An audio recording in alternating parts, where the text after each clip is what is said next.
दरिया का सारा नशा उतरता चला गया। वो मुझे डुबाता रहा और मैं उभरता चला गया।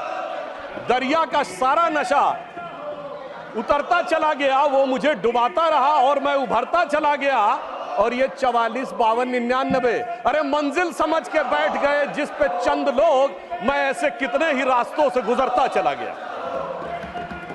राष्ट्रपति महोदया ने बिंदु क्रमांक 3 में एक और बात स्पष्ट की कि 60 साल के बाद एक ऐसा मौका आया है जब लगातार तीसरी बार किसी प्रधानमंत्री को बहुमत प्राप्त करके जनता ने आशीर्वाद देकर सदन में भेजा हो। और जिस समय प्रधानमंत्री जी ने ये के बारे में ये विषय आया था, उस समय हमारे विपक्ष के साथी लोग बहुत ज्यादा डिस्टर्बेंस भी किए थे। उनके अंदर कुछ एक बेचैनी नजर आ रही थी। क्यों? क्योंकि मोदी जी ने लगातार 3 बार स्पष्ट बहुमत प्राप्त करके वो कार्य किया है जो पंडित जवाहरलाल नेहरू जी के रिकॉर्ड की बराबरी कर ली। और इसलिए शायद हमारे विरोधियों माननीय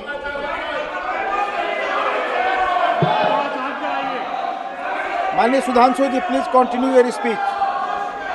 सभापति महोदय, अभी इस सदन के सबसे वरिष्ठ सदस्य, वयोवृद्ध नेता, पूर्व प्रधानमंत्री आदरणीय एचडी देवगौड़ा जी ने जो विचार कहे, बड़े दुख का विषय है कि 21 घंटे का समय आवंटित होने के बावजूद, सबसे वरिष्ठ सदस्य के द्वारा यह अनुरोध करने के बावजूद जिस प्रकार का आचरण दिखाया जा रहा है, इससे साफ समझ में आता है सभापति महोदय कि इनका उद्देश्य सवाल का जवाब और जवाब के सवाल में नहीं है, इनका उद्देश्य बवाल में अधिक दिखाई पड़ रहा है। इसलिए ये अपोजिशन की इस नियत को भी स्पष्ट करता है। अब मैं विषय पे आता हूं। जो मैं बता रहा था कि बिंदु क्रमांक 5 पर राष्ट्रपति महोदया ने कहा कि ये देश के इतिहास में 60 साल के बाद ये पहली बार एक घटना हुई है जब लगातार 3 बार किसी प्रधानमंत्री को स्पष्ट बहुमत प्राप्त किया हो।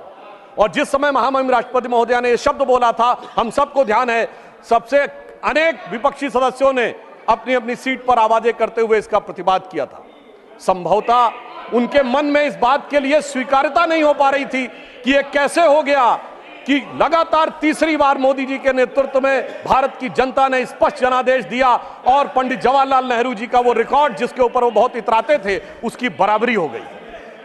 मगर हमारे बहुत से विपक्षी सदस्य कहते हैं कि साहब, नेहरू जी की बराबरी तो मोदी जी से नहीं हो सकती। तो सभापति महोदय, मैं आपके माध्यम से कहना चाहता हूं कि तीसरी बार मोदी जी चुन के आए हैं और ये मैं भी मानता हूं कि नेहरू जी और मोदी जी में बराबरी नहीं हो सकती। इसलिए तीसरी बार आने पे मैं सिर्फ 3 बिंदु दूंगा जिस पर हम मानते हैं कि नेहरू जी और मोदी जी की बराबरी नहीं हो सकती। नंबर 1, जब मोदी जी इस देश के प्रधानमंत्री के कैंडिडेट चुने जाने थे, सभापति महोदय, मुझे आज तक याद है 13 सितंबर 2013 शाम 6 बजे भाजपा की पार्लियामेंट्री बोर्ड की बैठक होनी थी और मोदी जी स्वयं उसके मेंबर थे, मगर उन्होंने कहा मैं उस बैठक में नहीं आऊंगा जिसमें मेरे बारे में विचार हो रहा हो। यह होता है नैतिकता के आधार के ऊपर निर्णय। और उस समय राजनाथ सिंह जी पार्टी के अध्यक्ष थे, तो मुझे यह दायित्व दिया गया था कि मैं मोदी जी को रिसीव करके अध्यक्ष के कमरे में बैठा लूं और जब बैठक समाप्त हो जाए तो सब एक साथ जाएंगे प्रेस कॉन्फ्रेंस में घोषित करने के लिए। और महोदय, पूरा पार्लियामेंट्री बोर्ड एक मत था, सारे कार्यकर्ता एक मत थे और पूरा देश एक मत था और तब प्रधानमंत्री के कैंडिडेट मोदी जी घोषित हुए।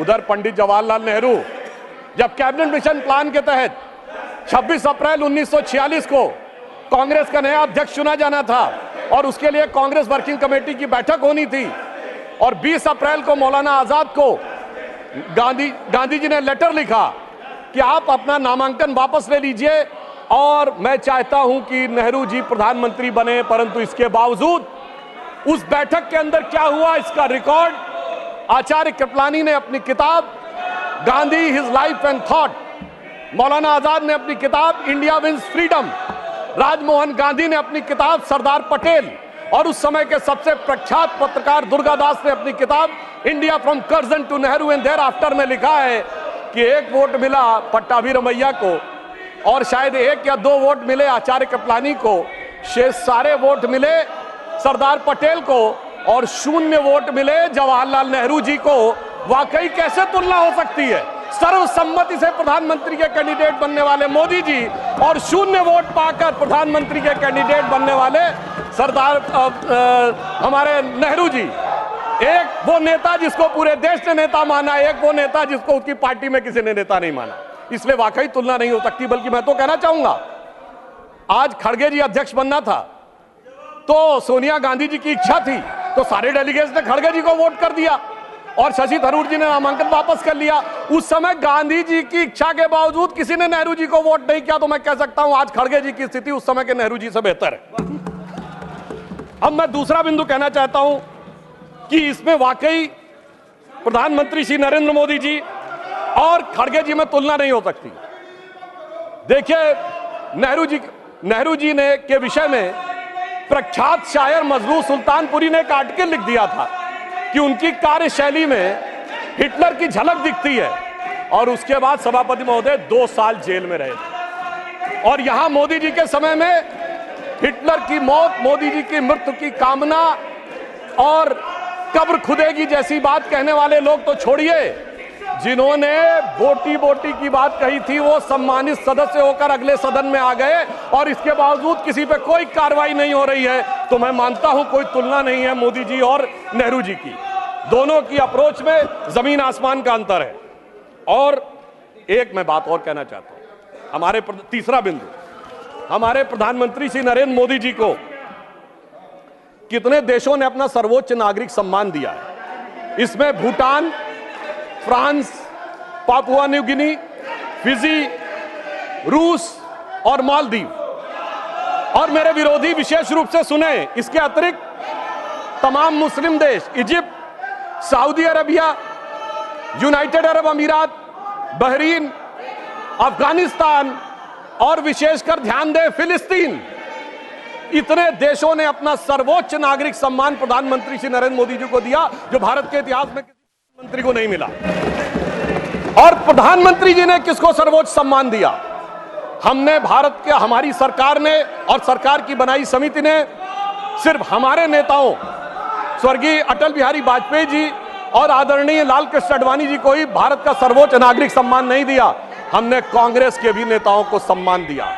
कांग्रेस के 3 बड़े नेताओं को भारत रत्न मिला। मदन मोहन मालवीय जी को हमारी सरकार में भारत रत्न मिला, प्रणब मुखर्जी जी को हमारी सरकार में भारत रत्न मिला, पीवी नरसिम्हा राव जी को हमारी सरकार में भारत रत्न मिला, हमारी पार्टी के नहीं थे परंतु कर्पूरी ठाकुर जी को भारत रत्न मिला, और कांग्रेस के नेता एससी जमीर और तरुण गोगोई जी को पद्म अवार्ड मिला। दूसरी तरफ नेहरू जी ने क्या किया? न किसी से अवार्ड मिला। अरे भाई, दूसरी पार्टी छोड़िए, अपनी पार्टी के सरदार पटेल और बाबा साहब अंबेडकर को भी नहीं दिया, उन्होंने अपनी सरकार से खुद को भारत रत्न ले लिया। यानी एक मोदी जी जिन्होंने सबको भारत रत्न दिया और एक उनकी सरकार जिसमें खुद को भारत रत्न मिल गया। तो मैं मानता हूं कि इन तीनों बिंदुओं पर नेहरू जी और मोदी जी में कोई तुलना नहीं है। इसलिए मैं कह सकता हूं कि मोदी जी नेहरू जी की तुलना में एक अतुलनीय प्रधानमंत्री हैं और उन्होंने यह अतुलनीय उपलब्धि हासिल की है। और एक बात और कहूंगा अंत में, वाकई दोनों में बराबरी नहीं है। हम लोग बचपन में एक बड़ा गीत था जो हमारी पीढ़ी और हमसे पहले वाली पीढ़ी ने अवश्य सुना होगा कि दे दी हमें आजादी बिना खड़क बिना ढाल। उसमें एक लाइन थी कि फूलों की सेज छोड़ के दौड़े जवाहरलाल, वो तो फूलों की सेज पे थे, और हमारे प्रधानमंत्री जी चाय की केतली लेके प्लेटफॉर्म पे दौड़े नरेंद्र लाल। दोनों में जमीन आसमान का अंतर था। वो जवाहरात के लाल थे और नरेंद्र मोदी जी गुदड़ी के लाल थे। वो हीरे जवाहरात के बीच में उनका बचपन गुजरा और इन्होंने गुदड़ी के लाल ने निकलकर आज भारत माता का भाल जिस ऊंचाई तक पहुंचाया है, उसके लिए सारा देश उन पर गर्व करता है।